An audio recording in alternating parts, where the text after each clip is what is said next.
الحمد لله رب العالمين الرحمن الرحيم مالك يوم الدين إياك نعبد وإياك نستعين اهدنا الصراط المستقيم صراط الذين أنعمت عليهم غير المغضوب عليهم ولا الضالين.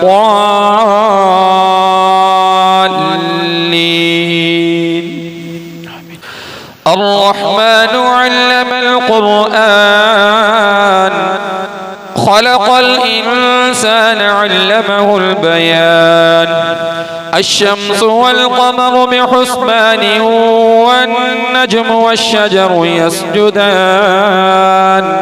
والسماء رفعها ووضع الميزان ألا تطغوا في الميزان وأقيموا الوزن بالقسط ولا تخسروا الميزان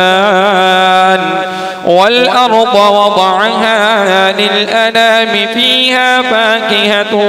والنخل ذات الأكمام والحب ذو العصف والريحان فبأي آلاء ربكما تكذبان خلق الإنسان من صلصال كالفخار وخلق الجان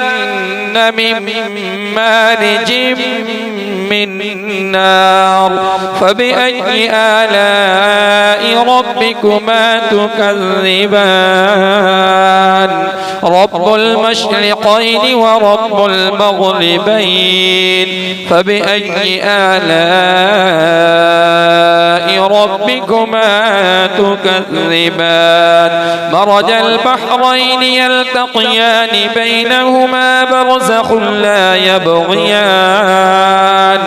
فبأي آلاء ربكما تكذبان يخرج منهما اللؤلؤ والمرجان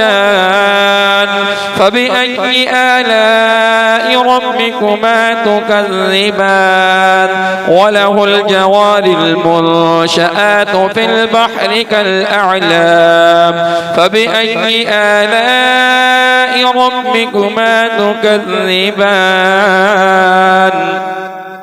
كل من عليها فان ويبقى وجه ربك ذو الجلال والإكرام فبأي آلاء ربكما تكذبان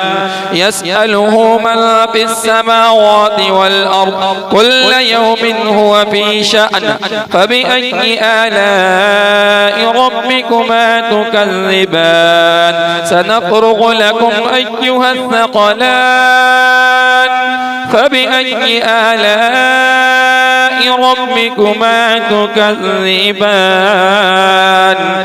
يا معشر الجن والإنس إن استطعتم أن تنفذوا من أقطار السماوات والأرض فانفذوا لا تنفذون إلا بسلطان فبأي آلاء ربكما تكذبان يرسل عليكما شواظ من نار ونحاس فلا تنتصران فبأي آلاء ربكما تكذبان فإذا انشقت السماء فكانت وردة كالدهان فبأي آلاء ربكما تكذبان فيومئذ لا يسأل عن ذنبه إنس ولا جان فبأي آلاء ربكما تكذبان يعرف المجرمون بسيماهم فيؤخذ بالنواصي والأقدام فبأي آلاء ربكما تكذبان هذه جهنم التي يكذب بها المجرمون يطوفون بينها وبين حميم آن